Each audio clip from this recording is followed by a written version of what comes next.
Okay, this video lecture is going to cover diseases of the nervous system, which all start with the letter G, G00 through G99. And this is another fairly straightforward chapter. Students have historically done well on this chapter, so there are some guidelines that show up in this chapter of Chapter 6. And one involves the G89, pain not elsewhere classified, includes a note that you need to code any related psychological factors, which would be a code from the mental health chapter, starting with F45.42. And probably the most significant guideline is the one that's in the last bullet point that talks about hemiplegia and hemiparesis, which are subcategories G83.1 through G83.3, identify whether the dominant, non-dominant hand is affected, and the default code. These codes include any inflammatory disease of the central nervous system, degenerative disease, episodic polyneuropathy, cerebral palsy, and any other disorders of the nervous system. There are figures 9.1 and 9.2 that give you an explanation of the nervous system, the central nervous system. Most people are familiar with that. If you're not, you can use either these diagrams. There's probably a more useful one in the Chabner Language of Medicine book. There excludes two notes that state that these conditions from other chapters can be used with these codes if the documentation supports them. So the excludes two means, of course, two conditions can be present. And there are the notes. These include such things as to identify the microorganism, if appropriate, to code the first underlying disease, use the codes for the adverse effect, and any other associated condition.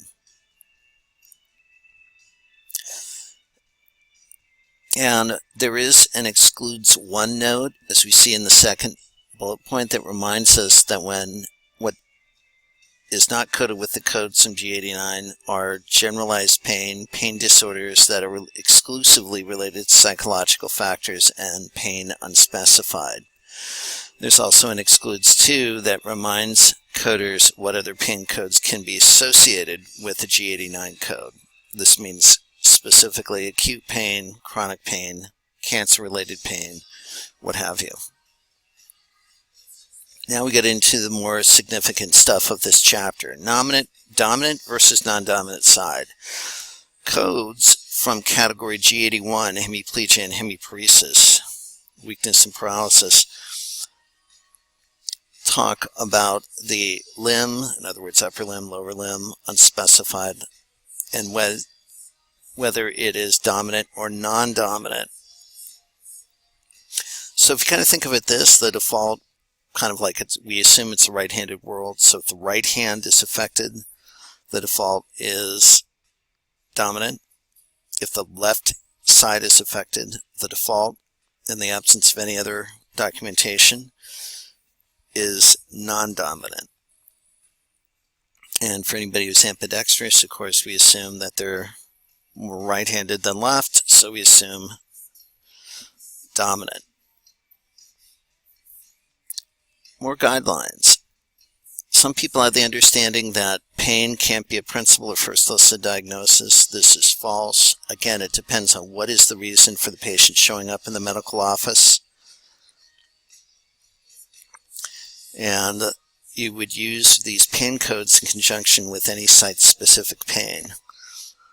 This could include pain due to any devices, implants, shunts, what have you, postoperative pain, neoplasm-related pain, what have you. Meningitis, common code, had a big outbreak of it in the Pacific Northwest recently, which is basically an inflammation of the meninges, which covers the brain and the spinal cord. Can be either bacterial or viral. There are sleep disorders, all different types of things, narcolepsy, insomnia. These are, for the most part, I think, fairly straightforward, coming out of the G47 category. There are other degenerative diseases, the Alzheimer's, delirium, dementia with behavioral disturbances. So there's specific notes for the F0281, F0280, instructing you which one gets coded first. And more degenerative diseases, things like Pick's disease, dementia with Lewy bodies. Again, these for the most part I find fairly straightforward. It's just a matter of reading the documentation. There's pain that's not elsewhere classified. Generalized pain can be used with localized pain. And pain attributed to psychological factors don't get a G89 code, as we saw in the mental health chapter. We have such divisions of the G89 codes to include central pain system, acute pain, chronic pain, neoplasm-related pain, the G89.3, chronic pain syndrome, and where these fall in terms of being principal or first listed code is dependent on the documentation that describes the reason that the patient came in. If it encounters for pain control or pain management, then it is appropriate to use a code from the G89 category. If the encounters for a procedure that's aimed at treating the underlying condition, you code the underlying condition and you wouldn't use the G89 code. If the admission of the encounters for any other reason besides pain control or pain management and a related definitive diagnosis has not been established, the coder should assign the codes for the site of the pain first, followed by the more appropriate G89 code for the acute or chronic pain. Any codes for postoperative or post-thoracotomy pain are coded to G89.1 or G89.2, depending on whether the pain is acute or chronic. If the pain isn't described and they just say postoperative pain, the G89.18 is the default code. It's assumed to be acute. And again, postoperative pain may be the principal, the first listed code, if the reason for the admission or the visit is documented as postoperative pain control. Routine or expected postoperative pain immediately is not, after surgery, is not coded. It's an inherent part of the disease process of having surgery. So unless it gets to be an unusual amount of postoperative pain, we don't use a pain code. Cerebral palsy, again, one of those things that is a neurological disorder that appears in early infancy or childhood. And different ways of classifying this through the G80 through G83. Hemiplegia, hemiparalysis, right? So with hemiplegia, it's paralysis, described as either left or right side.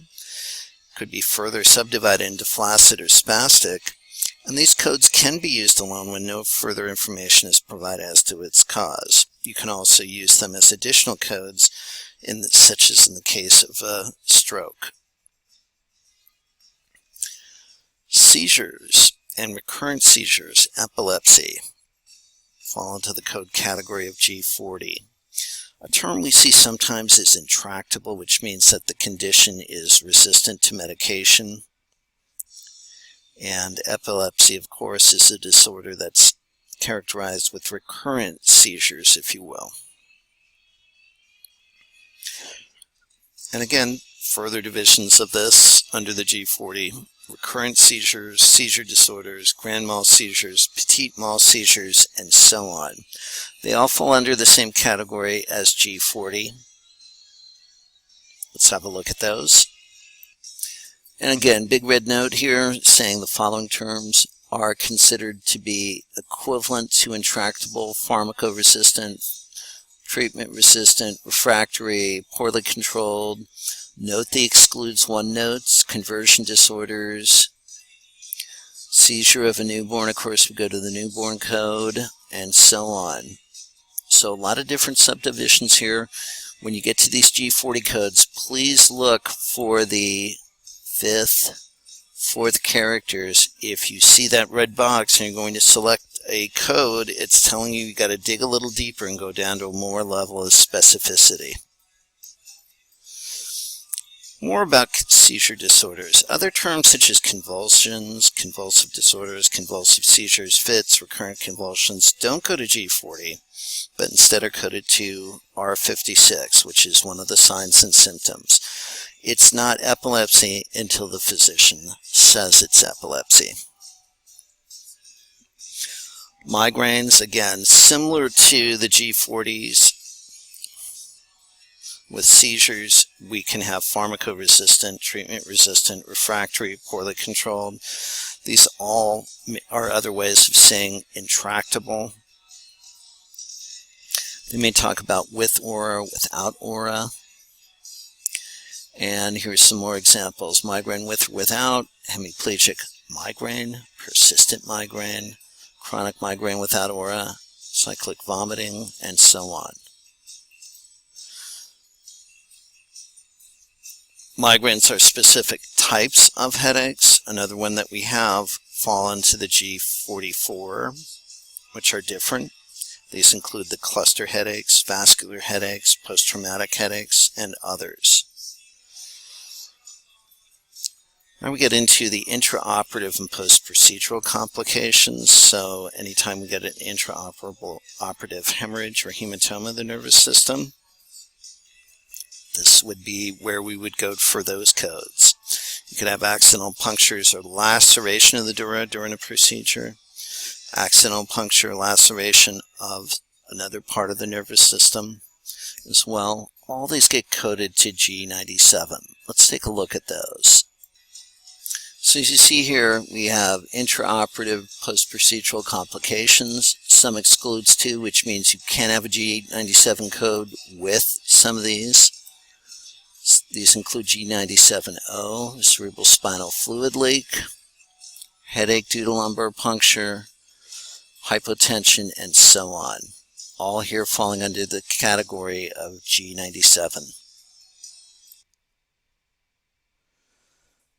Again, as described, we have the complications that we just saw in the tabular under the G97, the leaks, the hypotension, what have you. And how do we know it's a complication? Well, we document these, the provider documents them, and we code them. It's solely based on the provider's documentation of the relationship between the lumbar puncture and or whatever the procedure is and the complication.